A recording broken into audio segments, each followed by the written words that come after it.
There's always more room to grow. There's always more knowledge to gain, always more skills to perfect. We're never done with the education process because education is part of the path to wealth. Education and learning is part of the path to health. Continued education can turn you around if you're headed in the wrong direction. We need the mental food that others provide. We need mental exercise. We need to open up our minds to different alternatives. We need to learn to appreciate the other side of the debate so that we can strengthen our own and defend our own. We need to expose ourselves to a wide range of thoughts and philosophies and ideologies. You've got to listen to a variety of speakers, read a variety of books. No one speaker has all the answers for you. No one book has all the answers. You can't get all the answers from one person. We need a variety of influence to give us input, to give us ideas, to manage our business, to manage our relationships, to manage our finances, to take advantage of our time. We need a variety of influences. We need a variety of books in our library. We need a variety of tapes in our video library, our audio library. We need a variety of voices. And here's what else we need. We need a variety of points of view. Points of view can be so valuable. Somebody says, "Did you ever see it from over here?" And you say, "No." So you step over there where they are and you take a look back over here from their point of view. And you say, "My gosh, I never thought from this perspective. It's so different. No wonder you think the way you do." Here's the clue. Take advantage of all that's available in terms of mental food and mental exercise. Be eager to learn. Always be eager to learn, no matter how far along you are in the journey, no matter where you are in your success. Keep that eagerness to learn. Gather up as much knowledge as you can. And then what? Debate it. Put it all on the table and look at it. Dissect it. Turn it around and stare at it. Ask questions. Make statements. Don't take it for granted that one person has all the answers you're looking for. Take their knowledge, but don't take it as the only knowledge. Make sure that what you finally do, the model you develop of strong appreciation for your own style and your own methods and your own process for achievement, make sure that what you finally do is a product of your own conclusion. That's what's valuable. Not to just go do what someone says without debating it. Consider the source and then do it your way. You can take an interest in what someone says, digest it, take notes on it, but then debate it. Look at it from all angles. Be a student, not a follower. Building your ambition is a process unique to each and every one of us. Gather all the knowledge that you can. Then develop your approach as a product of your own conclusions. Your own conclusions, not someone else's conclusions. Your own conclusions. You can't fall for other people's philosophies. They may not be right. As you collect knowledge, you must sort through it and find out what's valuable. Then you can develop your own philosophy. And your own philosophy becomes the most important of your guidance systems, one of your guiding lights. So develop your own plan, lest you get into trouble with someone else's. And debate the plans of others, the philosophies of others, the achievement styles of others, the way others appreciate themselves. Debate all this. Why? Because it affects everything. The value you place on your plan, the value you place on yourself, the value you place on life in general affects everything around you. It even affects how you respect time, the 24 hours a day given to each of us to do with as we please. There's a connection between appreciating yourself and appreciating and respecting time. People who appreciate themselves understand and respect the use of time. Here's what I call the best-kept secret of the rich. Interesting discovery that I made one day. I couldn't believe it when I found out that rich people have about 24 hours a day, and poor people have about 24 hours a day. Wouldn't that drive you mad until you found out what the difference was? I'm telling you, the difference is in the management of the time. A few simple disciplines practiced every day, and your whole life can change. Your future can change. Your income can change. You can learn from negative as well as positive. The Bible is such a great book because it is a collection of human stories on both sides of the ledger. One list of human stories is called examples. Do what these people did. And the other list of human stories is called warnings.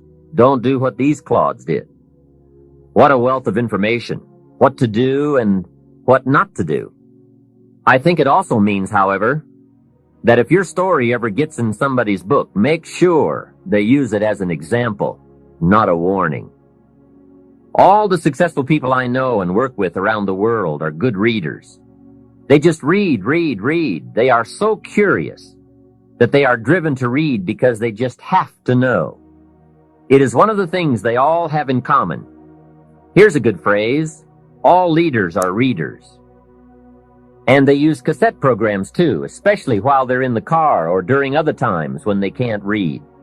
Cassettes can help all of us easily pick up new ideas and new skills.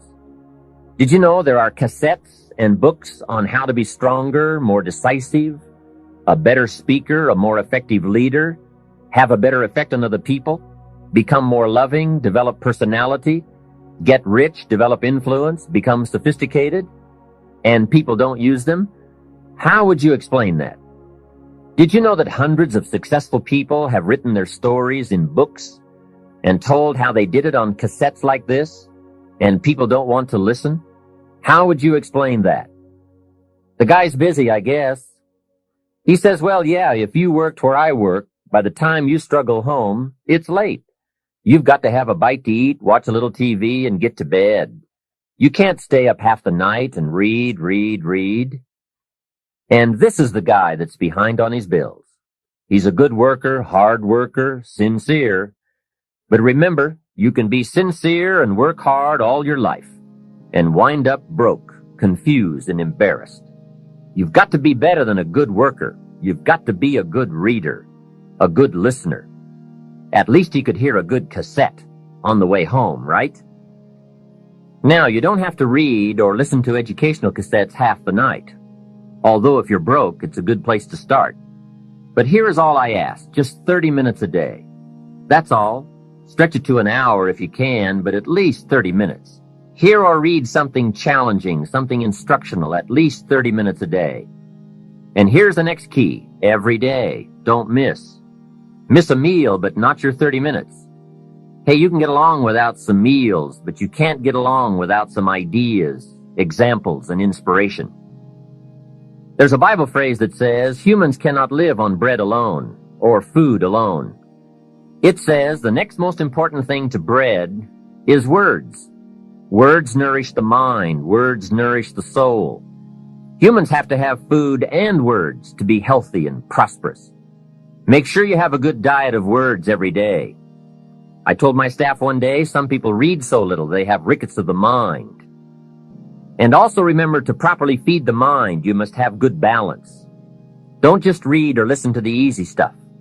You can't live on mental candy. Here is a thought. Why not call good books and cassettes tapping the treasure of ideas? That's it. Tapping the treasure of ideas, like you're doing with this program. And if somebody's got a good excuse for not tapping the treasure of ideas for at least 30 minutes every day, or spending the money and getting the books and cassettes, I'd like to hear it. Invest the money. Get the cassettes and books. The best money you can spend is money invested in your self-education. Don't shortchange yourself when it comes to investing in your own better future. Mr. Schoaf got me started on my library when I first met him. He said to me, become self-educated. Standard education will get you standard results. Check those numbers and see if that's what you want, and if it isn't, If you want something better than standard, you must become self-educated. So I went to work on my library, and I now have one of the best. Shoaff recommended a couple of books in particular to get me started. Now, I had a Bible, that's 66 books, so that was a pretty good start, and my parents saw to it that I had a good study of the Bible. But the first book Mr. Shoaff told me to get was the book Think and Grow Rich by Napoleon Hill. If you don't already have it, it's a great one to add to your library. Earl Nightingale has put it on cassette. The title should intrigue you, Think and Grow Rich. I read it several dozen times. Shoaff said repetition is the mother of skill. And if you could have seen my bank account at the time, you would have known I needed lots of that kind of repetition. Some of the ideas in that book made major changes in my life. As I look back now, the book was worth thousands, and I bought it for pennies. I learned a very valuable lesson. There can be a great deal of difference between cost and value. Before I met Mr. Shoaff, I used to ask, how much does it cost? After I met him, however, I soon learned to ask, how much is it worth? I started basing my life on worth instead of cost, and everything changed.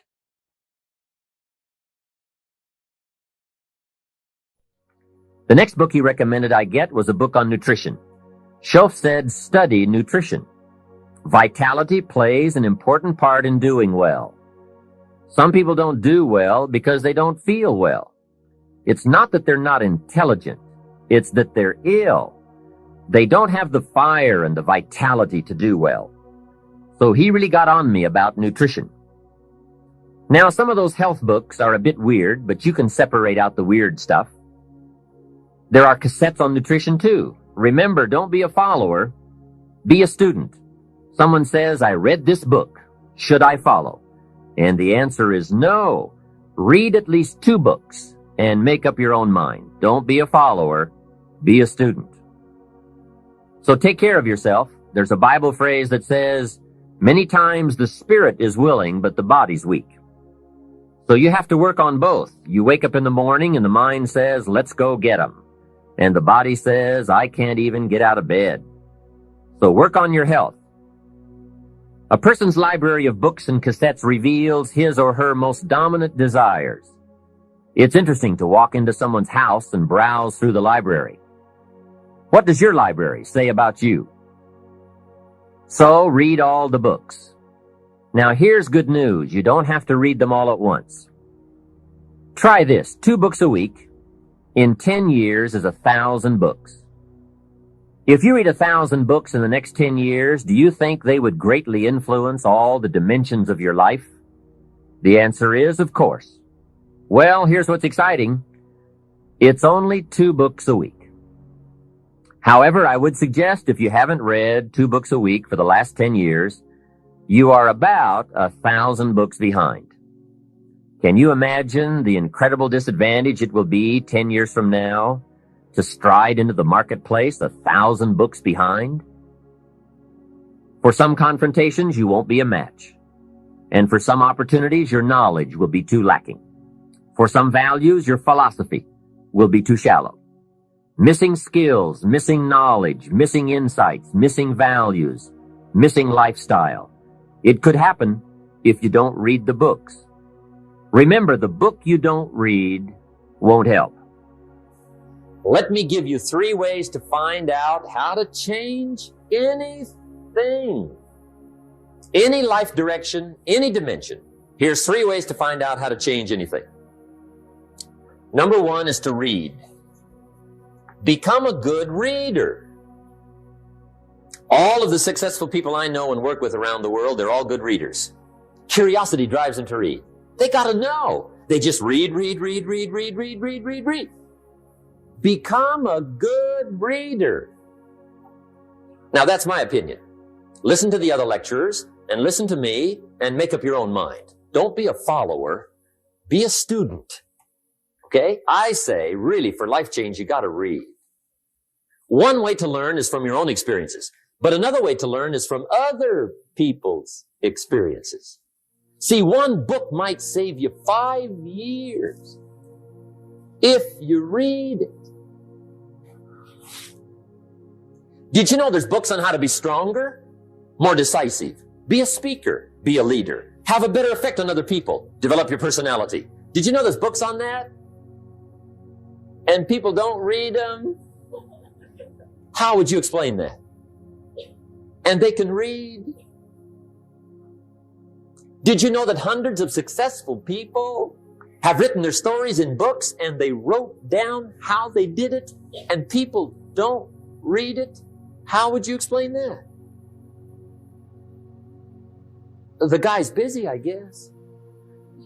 You know, you get tied up. The guy says, well, yeah, you work where I work. By the time you struggle home, it's late. You got to eat a bite of supper, watch a little TV, get to bed. You can't sit up half the night reading. And the guy's behind on his car payment. Good worker, hard worker, sincere. But you got to be better than sincere and work hard. Otherwise, at the end of your life, you'll wind up cold, stony broke. You got to be better than a good worker. You got to be a good reader.